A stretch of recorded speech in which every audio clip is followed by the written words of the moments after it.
লাউ কিন্তু অনেকেই খেতে পছন্দ করে না, কিন্তু লাউ দিয়ে অনেক রকম রেসিপি বানানো যায়। লাউ দিয়ে আজকে বানানো হয়েছিল গুলগুলি। এটা কিন্তু আমার মা বানিয়েছিল। আমার মা এই জিনিসটা খুব ভালো বানায়।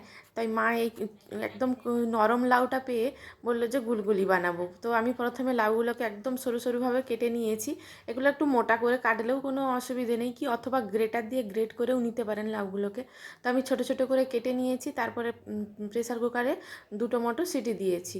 বেশ ভালোভাবে সেদ্ধ হয়ে গেছে। তারপরে এইভাবে একটা গ্লাস নিয়ে, যেহেতু গরম ছিল, তো আপনাদের কাছে পটাটো ম্যাশার থাকলে ম্যাশার দিয়েও ম্যাশ করে নিতে পারেন, অথবা এরকম গ্লাস দিয়ে অল্প একটু ভাঙা ভাঙা মতো করে নিতে হবে। একদম মিহি করাও যাবে না, তাহলে মুখে একটু পড়লে কিন্তু এই লাউটা দানা দানা ভাব থাকবে, তখন কিন্তু ভালো লাগবে খেতে।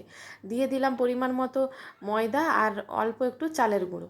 তো চালের গুঁড়োটা ঢালতে গিয়ে একটু বেশি পড়ে গিয়েছিলো, তারপরে আবার তুলেও নেওয়া হয়েছে। তারপরে দিয়ে দিলাম পরিমাণ মতো চিনি। মিষ্টিটা যদি আপনারা বেশি পছন্দ করেন তাহলে কিন্তু মিষ্টির পরিমাণটা একটু বেশি নিতে পারেন। তো এখানে প্রায় 150 গ্রাম মতো চিনি দেওয়া হয়েছে। তারপরে দিয়ে দিয়েছি পরিমাণ মতো লবণ।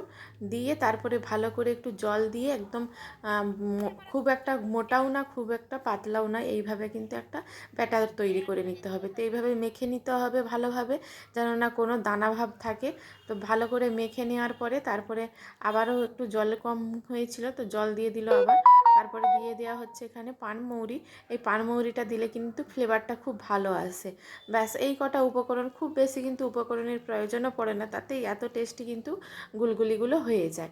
তো অনেকেই কিন্তু ওই তালের গুলগুলি খেয়ে দেখেছেন, কিন্তু এইভাবে একবার লাউয়ের গুলগুলি খেয়ে দেখবেন, অসাধারণ লাগে খেতে। তো প্রথমে তারপরে কড়াইতে বেশ কিছুটা পরিমাণ তেল দিয়ে গুলগুলিগুলো এইভাবে কিন্তু গোল গোল করে ছেড়ে দিতে হবে। দেখুন একদম এইভাবে ছেড়ে ছোট ছোট সাইজের ছেড়ে দিলে কিন্তু বেশ ফুলে বড় বড় হয়ে সাইজের হয়ে যাবে। আর এরকম লাল লাল করে মিডিয়াম ফ্লেমে ভেজে নিতে হবে। লাল লাল করে ভেজে নিলেই তাহলে ভেতর পর্যন্ত বেশ ভালোভাবে ভাজা হয়ে যাবে। এইভাবে কিন্তু সবকটা ব্যাচ ভেজে নিতে হবে। আর আমি আর ভাজাটা দেখাচ্ছি না, দেখুন কতটা নরম স্পঞ্জি হয়েছে। একদম নরম তুলতুলে হয়েছিল, দেখুন প্রেস করলেই নিচের দিকে নেমে যাচ্ছে, কিন্তু আবার গোল হয়ে উঠে যাচ্ছে। আর ভেতরটা দেখুন কতটা সফট নরম হয়েছে, খেতে কিন্তু অসাধারণ হয়েছিল। আগেও বলেছি, এবারও বলছি। আর এই রেসিপিটা যদি ভালো লাগে অবশ্যই লাইক কমেন্ট শেয়ার করবে, চ্যানেলটি সাবস্ক্রাইব করতে ভুলবেন না।